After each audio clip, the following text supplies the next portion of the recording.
expand our imagination. Justification for being what you are.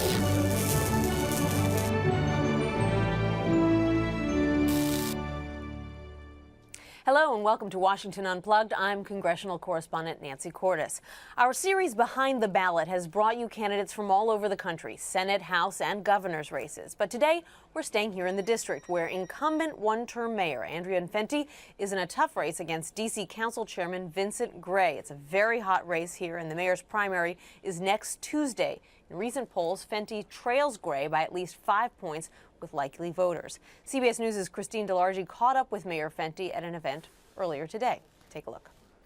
So what is your pitch right now to DC residents? What do you tell them that you've done for them as mayor? Well, I don't know if you overheard the conversation. I mean, what we say in essence is that Washington, D.C. is a city that is moving forward extremely fast. There's some things that have happened over the past 4 years which are just have never happened in D.C. Or if not, if they haven't been for a long time. One of them is crime. Violent crime is way down the city. We're one of the fastest jurisdictions in reducing crime. In fact, our homicide rate is down to lower than 1966. So we've reduced it to like a 45-year low. We've had population growth in the city. Over the past year, the population in D.C. grew more than it has since the 1940s. If you drive around D.C., you're seeing neighborhoods coming back to life. Places in Southwest and Columbia Heights, east of the river neighborhoods, neighborhoods that had previously been neglected, but because of our administration's focus, a lot of great renewal, a lot of great city services being offered, all of it in the midst of an 80-year recession. And then kind of our signature issue, education. Over the past 4 years, probably no school system has ever made this amount of academic progress in such a short period of time. 4 years ago, it would have been unheard of for Washington, D.C. even to apply, let alone win a national competition among states and cities for the race to the top dollars that we were able to receive.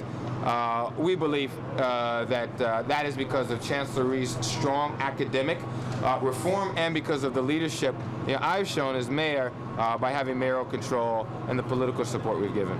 So come Tuesday and Election Day, win or lose, what happens to Michelle Rhee and some of the progress you made on education in D.C.?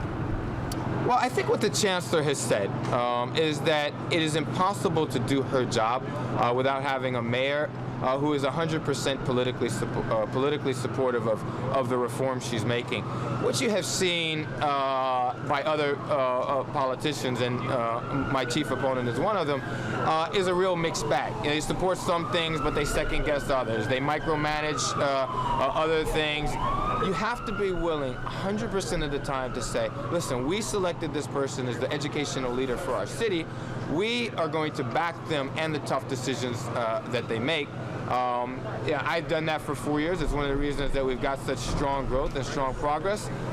It doesn't look likely that any other people running against me, including my chief opponent, would do the same thing.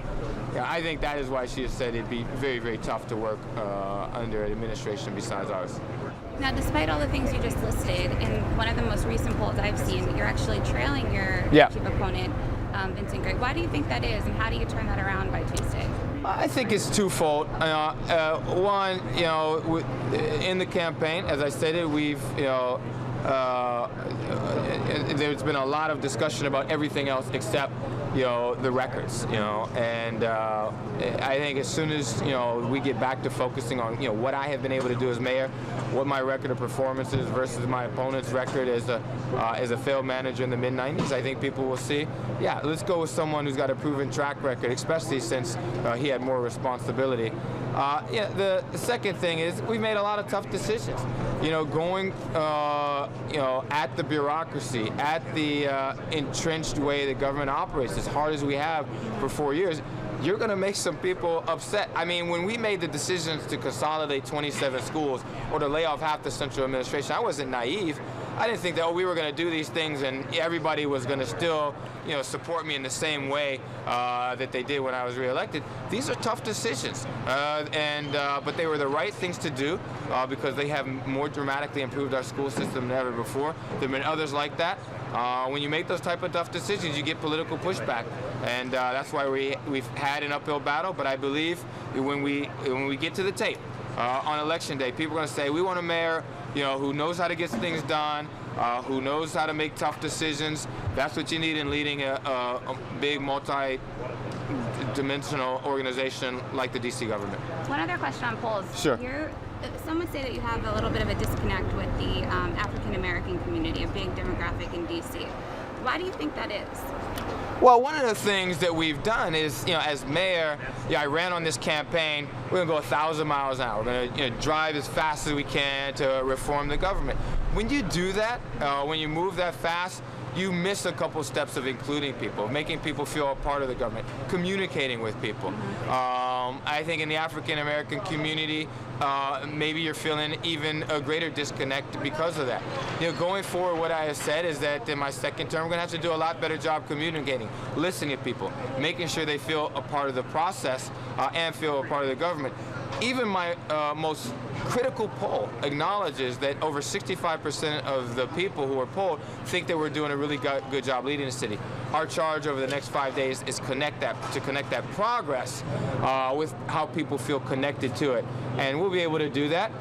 We'll be successful. And just like in all my previous campaigns where we made really strong pledges to get things done, I'm hardwired to deliver, and we'll do so. Just one last question. Sure. So you've asked the White House to endorse a candidate in this race, presumably yourself. Right. Why did you do that, and where does that stand? I mean, why wouldn't any mayor in the country ask, a great president for their support? That's just something that you do as part of an effective, aggressive campaign. But we're not naive. The President of the United States has a lot of things on his plate. He's doing a fantastic job. He doesn't have time to go around supporting mayors. Very interesting primary taking place next Tuesday. Thank you so much, Christine, for that interview. Joining me now is senior political producer Jill Jackson. She's here for Unplugged's weekly series, Hot Ads of the Week. Hi, Jill. How are you? I'm great. What have you got for us this week? Some fun ones, I hope. We have some fun ones. Our first ad is sort of serious. It's from Democratic candidate Betsy Markey of Colorado. She's running in a very tough race for her second term representing Colorado in the House. Got it. Let's take a look.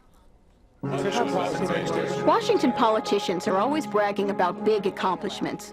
But as a small businesswoman, that just sounds like more big spending to me.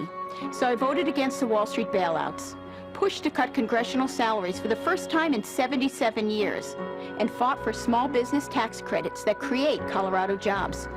I'm Betsy Markey, and I approve this message because Washington thinks spending more money is always the answer. And here in Colorado, that's not how we do business. So what makes this a hot ad?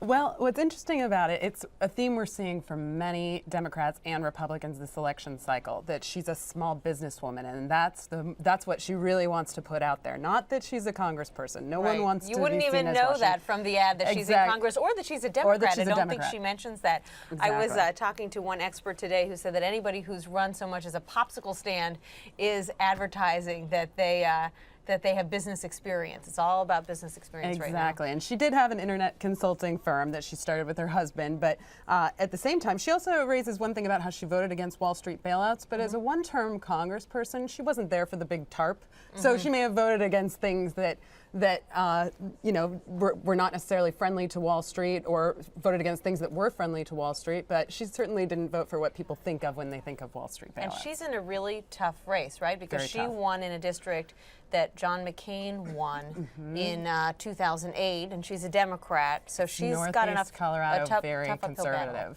Yeah. So it was a lot of people were surprised she even won in 2008. Got it. Okay, what's our second hot ad of the week? Actually, our next two ads are both from the Florida Senate race, which, as you know, is a three-way race. We have Charlie Crist here. He's running as the independent, Florida's governor, right here.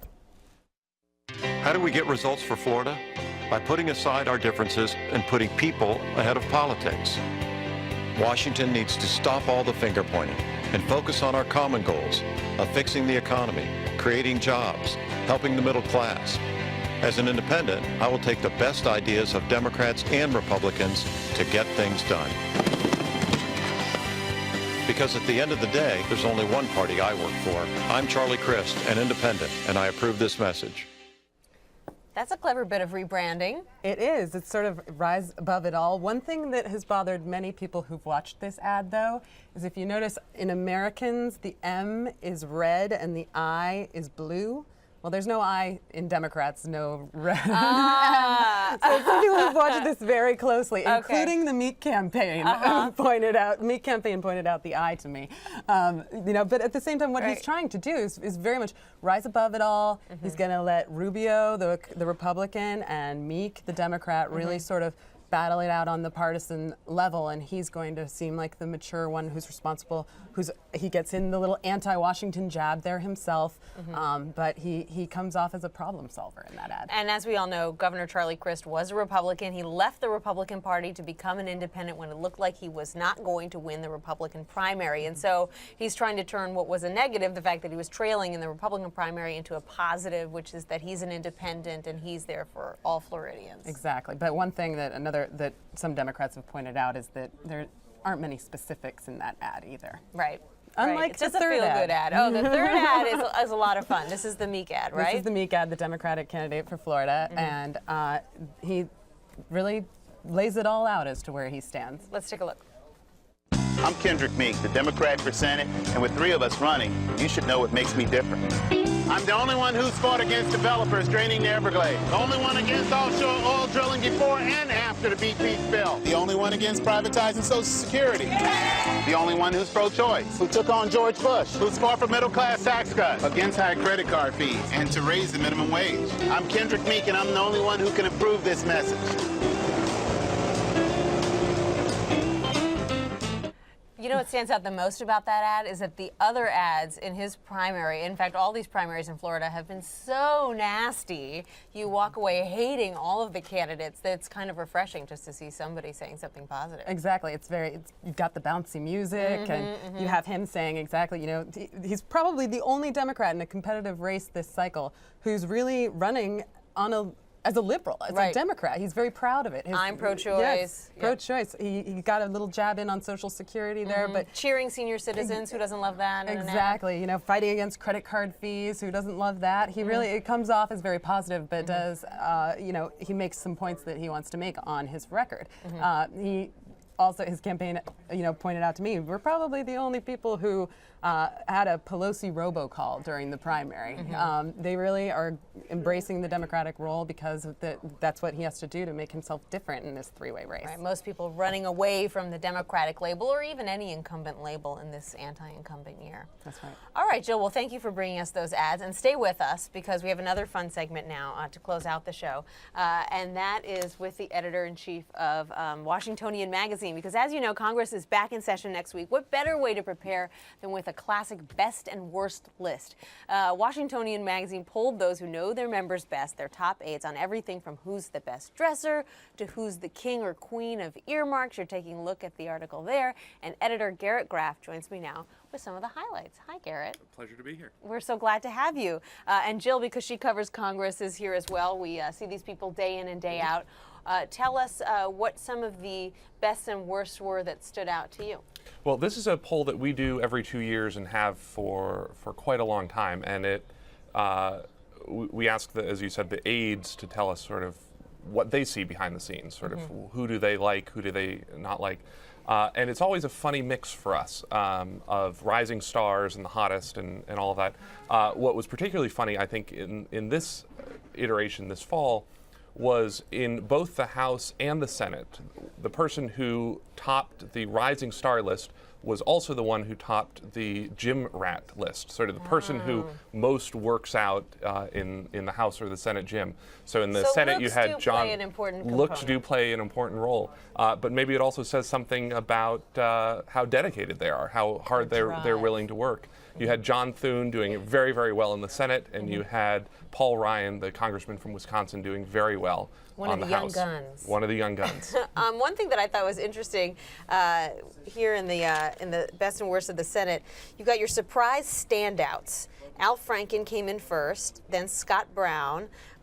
But they also topped the list of biggest disappointments. Scott Brown came in first, and Al Franken and John McCain came in second. So what's that about? Well, you have a lot of partisan votes going, I think, there, where Democrats will write in someone as a rising star and Republicans will write them in as a biggest disappointment. But Franken, sort of sum total in the poll, actually comes out really well. He gets both the funniest, he's a rising star, He's a surprise standout, and he also is one of the least likely to star in a scandal. Oh, well, that's always good. Yes. Franklin's had a chance to really shine, though, because there's been a Supreme Court confirmation hearing since he was elected, and he's been able to show, through in the hours and hours of hearings with that, he's been able to show that he can ask serious questions and that he can probe when he needs to, and has Not just impressed a funny some. guy. Who else comes off well in this poll, or badly? Well, one of the things that I think sort of bodes well for Dick Durbin after this November, if Harry Reid ends up out one way or another as the Democrats' leader, is Dick Durbin both wins most eloquent and hardest working, which is a good nice. category there.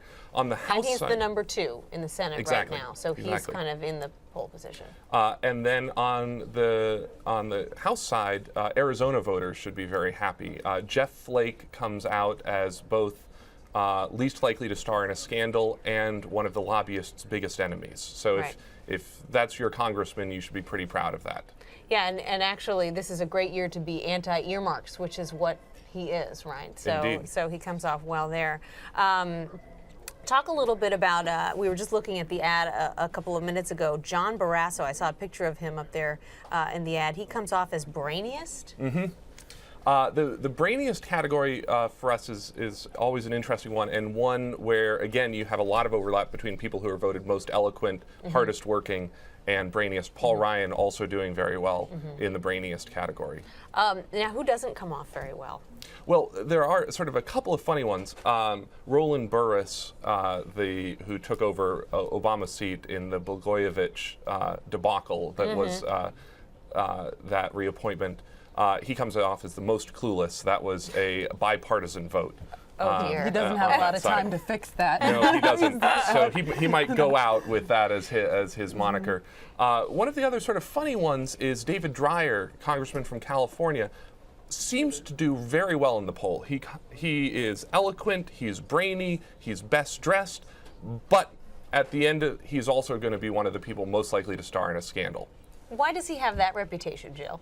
I think he has been part of the he was part of the Republican Party that got into so many scandals when they were led by Tom DeLay and the Abramoff scandal was hitting and all of that. He was always sort of in the wings and connected to the people who were touched by scandal. At the same time, he managed to stay out of most of those things. But he's also, he is a very hard worker. As the top Republican on the Rules Committee, he's there late nights. He's on the floor all the time, having to really toe the Republican line. So it could be that maybe he's learned it being there on those late nights. Very visible. Yes, exactly. Okay, so John Boehner, the House Minority Leader, is in the news a lot right now. How did he do? He does not do very well. He does very well in the lobbyist best friend category, which particularly this year is probably not a category you want to be winning in this election year, and also comes off not unsurprisingly as one of the most partisan. But beyond that, he also comes across as one of the biggest partiers in the House, sort of the people who like to go out and have a good time on the town. Got it. Is that a good thing or a bad thing for your image when you're in the House? I think right now, when Republicans are really trying to make a good impression, as they can taste they can taste taking back the House right now.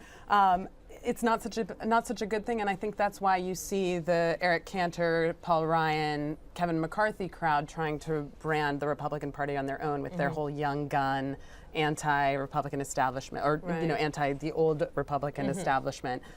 You see them really trying to promote that brand rather than the sort of old Washington school cocktail party type of thing. Gary, you know what I always wonder when I see these lists is, do you get deluged by calls from members of Congress or their offices saying, hey, that's not fair, take us off of that list, how could you do this to us? We almost actually never hear from congressmen on this list. It's sort of a funny thing. I think the people who don't do well don't want to draw any more attention to it. Right. But as you can imagine, this is a list that plays very big in Peoria, as they say. There are a lot of hometown papers that follow this, hometown TV stations, hometown radio stations that pay pretty close attention to how their congressmen and senators do. You're not getting followed home at night then? No, I hope not. Good to know. All right. Well, Garrett Graff, we really appreciate you being here with us and sharing the Washingtonians' best and worst of Congress with us today. Thank you so much. My pleasure. And that's going to do it for Washington Unplugged. Thanks so much for watching. You can join us here every day on CBSNews.com. I'm Nancy Cordes. Have a great day. See you soon.